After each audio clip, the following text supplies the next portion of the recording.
Bien, veamos qué dice el gremio de exportadores, un importante gremio en la economía del país, que viene bajando sus cifras desde hace algunos meses. Estamos en nuestros estudios amigos con el señor Gastón Pacheco, presidente de ADEX. ¿Cómo está, señor Pacheco? Muy buenas noches. Bienvenido. Gracias. Bien, ustedes, ¿cuánto han descendido en lo que es exportaciones durante este año, señor Pacheco?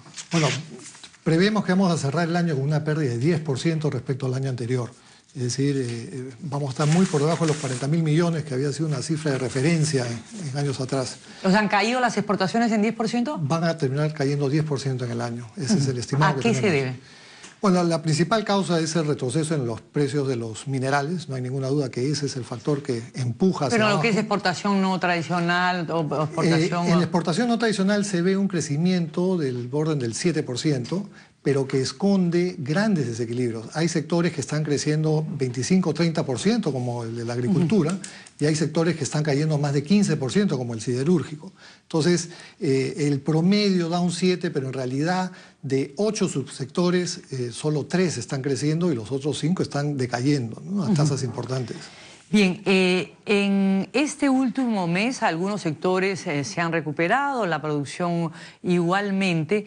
¿Ustedes, los exportadores, han tenido una recuperación en este último mes? No, no se ha sentido esa recuperación. En realidad, lo que ocurre... Aunque leve, ¿no? Pero no, nada.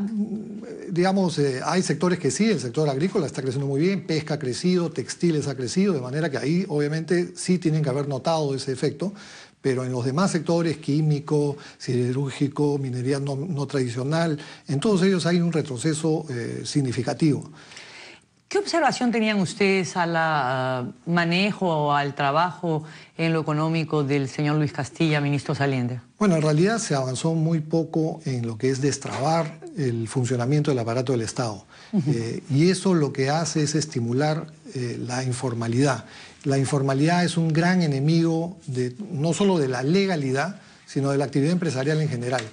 Cuando el sector informal es el que prevalece, las cadenas productivas se interrumpen, las asociaciones entre empresarios se debilitan porque algunos de ellos están actuando al margen de la ley. Y cuando uno va a exportar, uno de los requisitos es justamente tener un cumplimiento absoluto en las leyes internas. De manera que se quiebra la capacidad que tiene el empresariado de articularse con pequeños productores, medianos productores, para lograr exportación. Entonces, necesitamos que el país se destrabe en su funcionamiento, no solamente a nivel del Estado o del gobierno central, también a nivel de los gobiernos regionales y sobre todo a nivel de la política tributaria y la política laboral, que son realmente frenos para el pequeño productor, para el mediano productor, para actuar dentro de la ley. El presidente de CONFIEP le puso como nota calificatoria al ministro Luis Miguel Castilla de 18, le puso una nota de 18. ¿Usted cuánto le pondría? Yo le daría una nota aprobatoria bastante más baja. Creo que... ¿Está por el 11 o por el 13?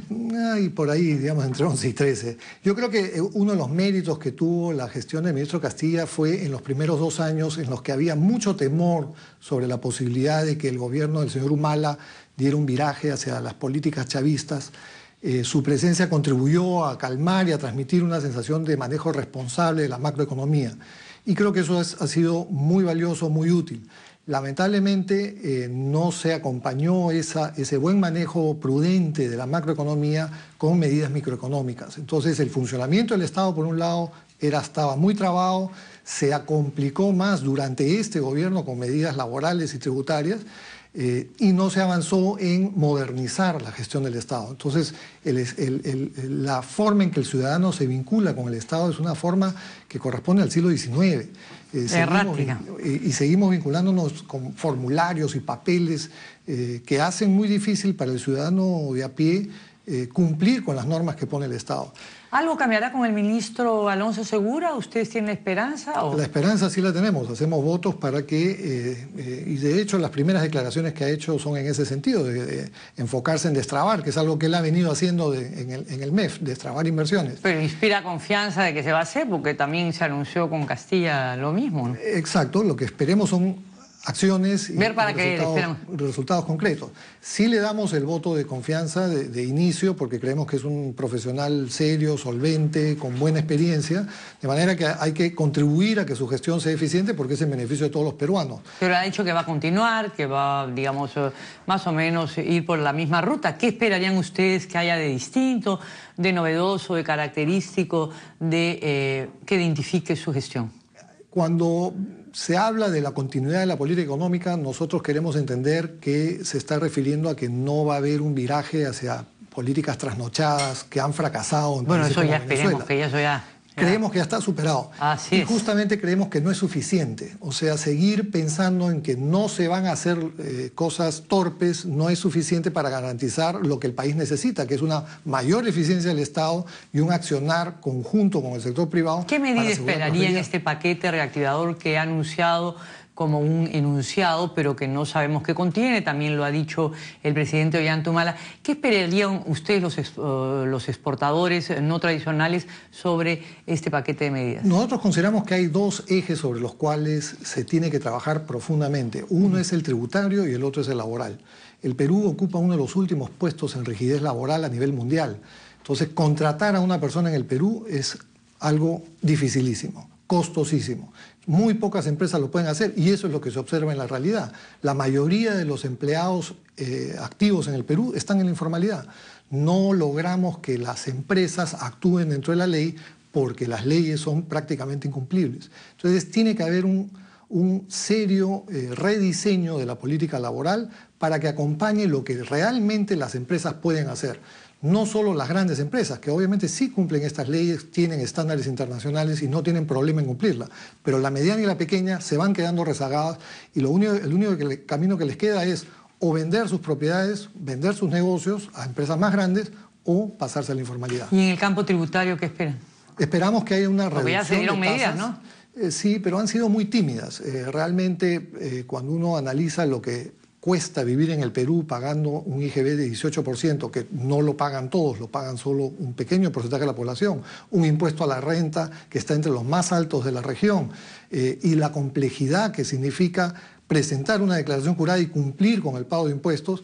Ya hacer una factura es complicado. Exactamente, factura, boleta, es decir, lo que nos guía pide, de remisión. Y si hay una pequeña falla en el nombre, en la dirección, en la forma en que debe estar diseñada la factura, la SUNAT nos cae y nos pone unas multas tremendas.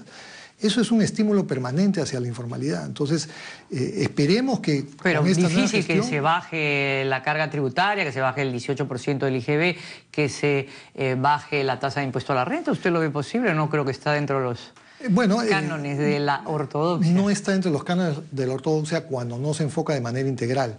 Lo que estamos haciendo nosotros es corretear a un pequeño grupo de contribuyentes, exprimiéndoles y sacándoles sus últimos recursos, cuando en realidad de lo que se trata es de ampliar la base para que justamente los ingresos del país, los ingresos ¿Se ha ampliado la base tributaria? No, muy poco, muy poco. Continuamos dándole vueltas a las mismas empresas de siempre.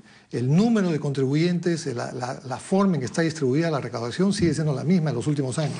Ahora, el ministro Segura ha dicho lo peor ya pasó. ¿Usted cree que es así? ¿Lo peor ya pasó? Ojalá sea verdad. Nosotros creemos que falta mucho por hacer.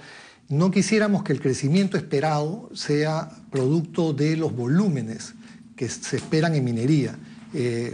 No es esperable que los precios internacionales de los minerales vuelvan a recuperarse. Eso es lo que ha dicho ayer el ex premier Salomón Lerner, que en el 2015 no va a haber una recuperación de los precios de los minerales, ergo este crecimiento esperado de 6% no llegará a 4 o 4,5. La apuesta es a que los volúmenes, debido al ingreso de grandes proyectos de cobre como Toromocho, van a entrar en funcionamiento. Hay la expectativa también de obras muy grandes como el gasoducto del sur, que tiene efectivamente un impacto muy grande.